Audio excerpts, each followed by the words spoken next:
Ok, chào mừng anh em quay lại với kênh Zatan Gaming của mình nhá. Thì hôm nay thì cũng đã ra thần khí mới, đón chào năm mới thì hiện tại thì mình sẽ vào app của Hân test cho anh em cái thần khí mới này nhá anh em nhá.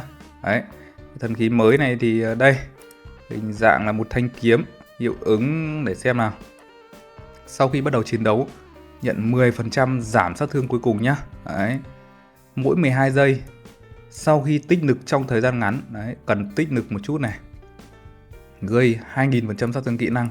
Đấy, các loại sát thương kỹ năng này thì đấy, có thể bạo kích, 1,6% sát thương dựa trên HP tối đa của mục tiêu. Đấy, lại gây thêm cả sát thương dựa trên HP tối đa của mục tiêu nữa nhé anh em nhé. Sát thương lần này bỏ qua miễn sát thương, nghĩa là bỏ qua miễn thì nó sẽ đánh xuyên cái khiên xét của anh em ấy. Đấy, ok chưa? Bản thân hồi phục HP bằng 50% sát thương gây ra lần này. Lượng hồi phục không bị ảnh hưởng bởi suy giảm PVP.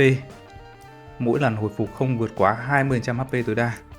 Tăng thời gian hồi chiêu của tất cả kỹ năng chủ động của mục tiêu thêm 1,6 giây. Đấy, nghĩa là mỗi khi anh em trưởng một trưởng từ cái kiếm này đấy, thì là địch sẽ hồi chiêu lâu hơn một xíu nhá. Đấy, không vượt quá thời gian hồi chiêu ban đầu kỹ năng này. Ok, đồng thời tăng 50% sát thương kỹ năng của quyết chí tiến lên. Lần tiếp theo của bản thân tối đa cộng dồn 4 lần. Nó giống cái kiểu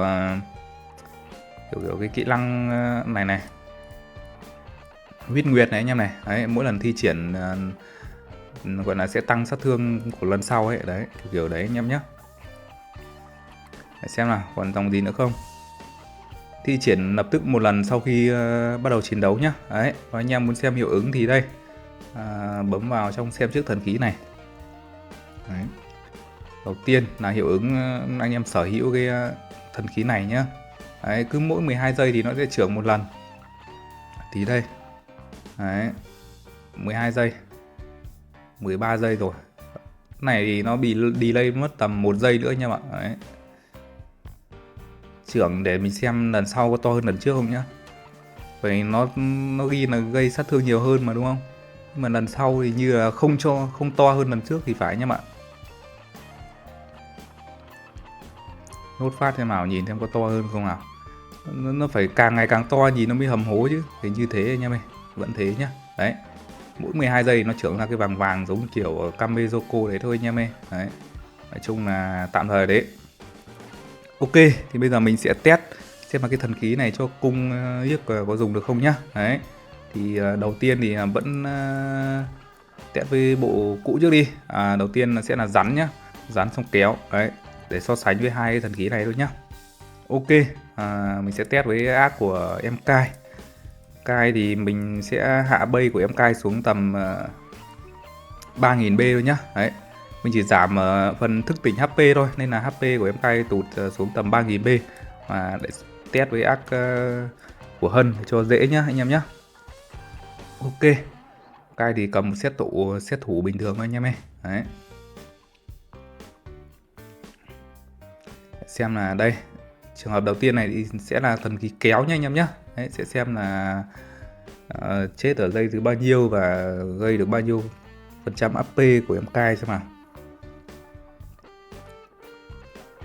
Ok, sau khi hạ bay thì nói chung là cũng đánh được thêm khá nhiều thời gian.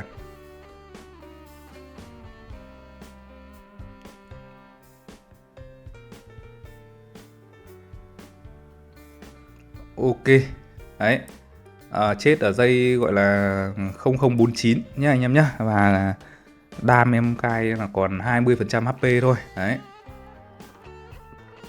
trận nữa đi, mỗi thần khí 2 trận cho nó dễ nhìn nhá.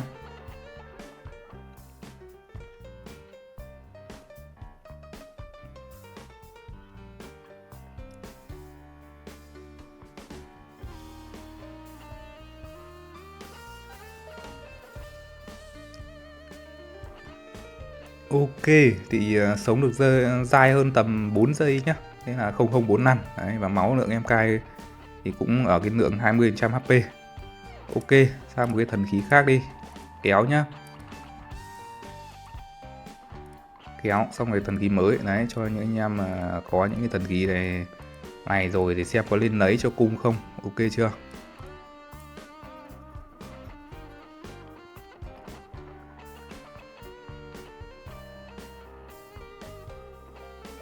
Ok, có cảm giác kéo bắn rất rát, nhưng mà kéo thì lượng hồi phục nó không được nhiều anh em ạ.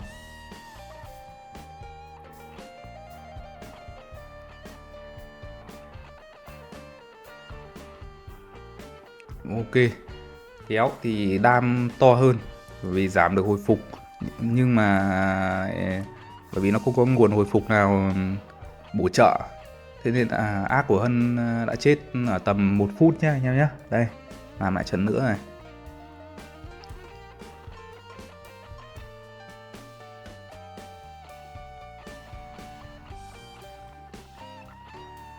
Ok, chết khá là nhanh, mặc dù đam to nhá. Đấy, bây giờ là sẽ đến quả thần khí mới này. Đấy, liệu xem là đeo vào có giúp Hân gọi là làm gì đó được em cai không. Đây, đầu tiên là nhận 10% giảm sát thương cuối cùng nhá. Đấy, nó chính là cái chỉ số này này. Giảm sát thương cuối cùng 12% rồi, thì thêm 10% nữa là 22%. Giảm sát thương cũng khá là căng. Đấy, ok. Giờ thì sẽ gọi là PK với MK nhá.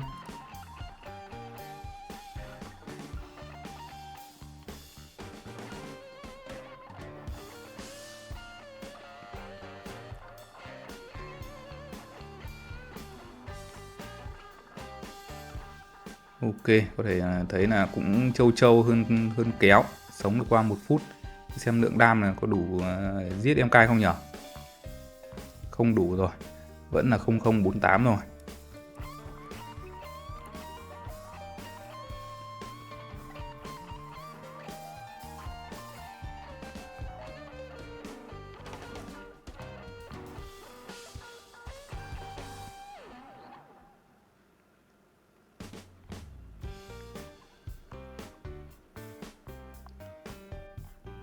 Ok, trận này thì có vẻ sống được lâu hơn một chút. Đấy, lượng sát thương thì cũng chỉ đánh được về tầm 20% máu của MK thôi, chưa thể khiến MK bật cái thần khí vòng ma thời không được nhá. Bất cứ thần khí nào test trong buổi hôm nay đều thế anh em ạ. Thế thì nói chung là sau khi test gọi là sơ qua thì anh em có thể thấy là cái thần khí mới này thì nó cũng gọi là ngang với rắn anh em ạ. Đấy nhá, ngang với rắn thì hai cái đều kiểu vừa tấn công vừa có lượng hồi phục nhất định. Đấy, giúp anh em trụ lâu hơn nhá. Khi đánh với những đối thủ mà gọi là mạnh hơn thì hai này phù hợp nhá. Đấy, còn kéo thì anh em phải thấy là lượng đam nó đánh em cái tụt nhanh hơn, nhưng mà cũng đồng nghĩa với việc là bản thân là cũng tụt nhanh hơn anh em nhé. Đánh với những đối thủ thì ngang thì kéo rất là ok. Đấy, bởi vì đối thủ ngang thì cái lượng đam để họ trả ngược lại mình thì là nó không nhiều. Đấy, ok chưa? Đấy thì đấy là thần khí nha mê. Để mình xem thú cưỡi thì nó có cái vị gì không nhá. Cưỡi cao cấp đây, sau khi bắt đầu chiến đấu nhận được 16% giảm sát thương. Đấy, mỗi 12 giây nhá. Hiệu quả giảm 1/4. Đấy, thì mỗi 12 giây thì giảm 1/4 thì giảm 4% giảm sát thương này, và tầm sau 48 giây là hết. Và mỗi 12 giây hãy nhận được khiên bằng 10% HP tối đa. Đấy, kéo dài 5 giây, tăng 40% sát thương cuối cùng của bản thân. Tăng hẳn 40% sát thương cuối cùng á. Tăng tất cả hiệu ứng hồi phục thêm 60%. Ok. Hiệu ứng hồi phục thì khác với trị liệu nha anh em nhé. Không biết thì nó có dịch có nhầm cái gì không, nhưng mà hiệu ứng hồi phục thì là hồi phục riêng ấy, chứ cũng không, nó chỉ ở đây thôi này. Đây, đấy, nói chung là còn các cái hiệu ứng khác nữa cơ. Không biết là cái này quan trọng là nó dịch thế nào nhá. Ok, kéo dài 3 giây. Tăng hiệu ứng hồi phục nhưng chỉ kéo dài 3 giây thôi nhá. Thi triển ngay lập tức một lần. Ok, để xem thử nào. Dùng luôn nhá. Mình sẽ thay một cái cánh khác ra. Xem đây, chọn một cái cánh bình thường thôi nhá. Cánh cúp thì phải đi với xe rồi.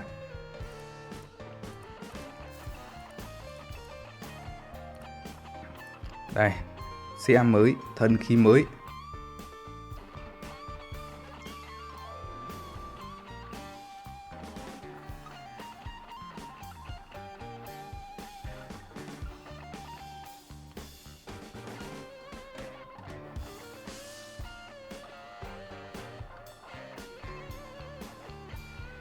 Ok, anh em có thể thấy lớp khiên màu xanh xanh ban nãy của nó ạ. Đấy, chính là cái khiên của cái xe này nhá.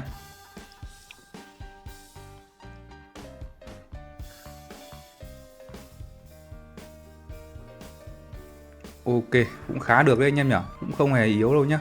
Đấy, mình thử với một cái cánh khác đi. Một cái cánh mà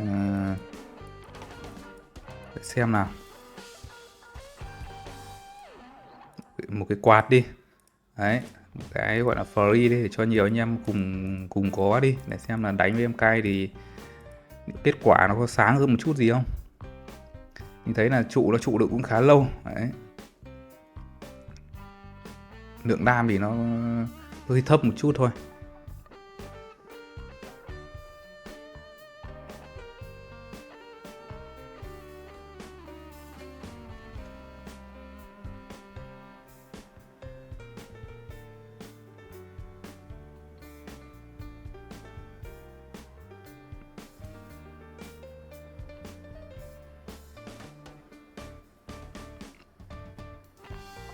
Ok. Đấy. Nói chung là nó cũng phụ thuộc vào cả cánh của anh em sở hữu nữa. Ok chưa? Đây dùng thêm một cái cánh free nữa đi. À không đến mức free, nói chung là cánh rẻ nữa đi. Đấy, U Linh nhá.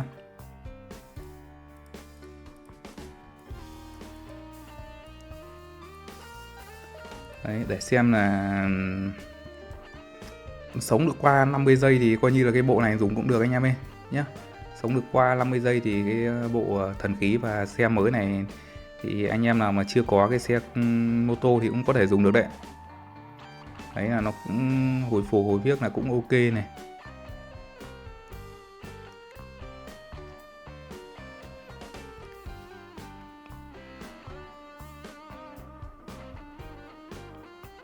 Ok, cầm cái U Linh thì chết nhanh quá. U Linh thì một cái cánh đan rồi, không bỏ lắm nhỉ. Đây thử cho anh em một con thú gọi là dạo gần đây cũng đang khá là ổn cho anh em này. Đây con chim này, cái cánh này nhá, xem là như thế nào đây.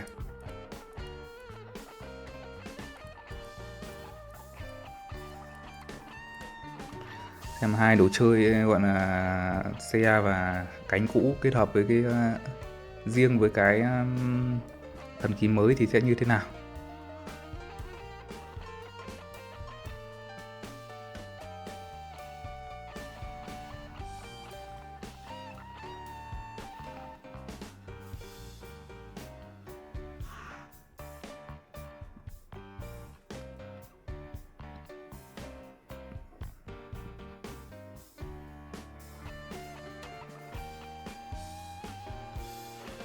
Ok, thấy có vẻ là sống cũng mai dai nì gì ấy nhỉ.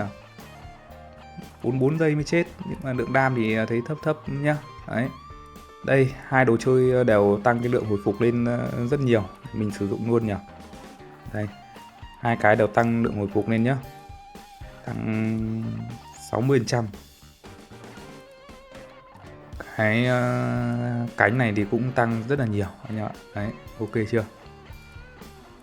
Bây giờ thì sẽ thử lại một trận cuối này.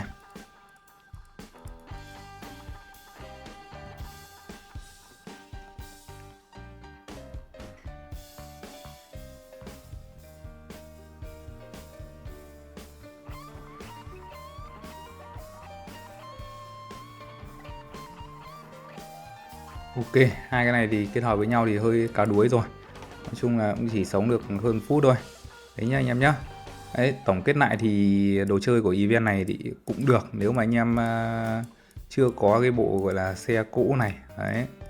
Đấy, và nếu mà anh em có rắn rồi thì cũng chắc là cũng không cần lấy cái này đâu, vì nó cũng tương tự thôi. Cái lượng đam và lượng hồi phục của nó thì cũng không chênh lệch mấy nhá. Đấy. Ok chưa? Ok anh em ơi, thì video test của mình đến đây là kết thúc nha anh em nhé. Đấy, thì anh em nào thấy hay nhớ để lại cho mình một like, một subscribe nhé. Đấy, và anh em nào cần fix ác, cải thiện ác hoặc là đổi hệ, gặp khó khăn thì nhớ liên hệ qua mình nha anh em nhé. Ok, tạm biệt tất cả anh em.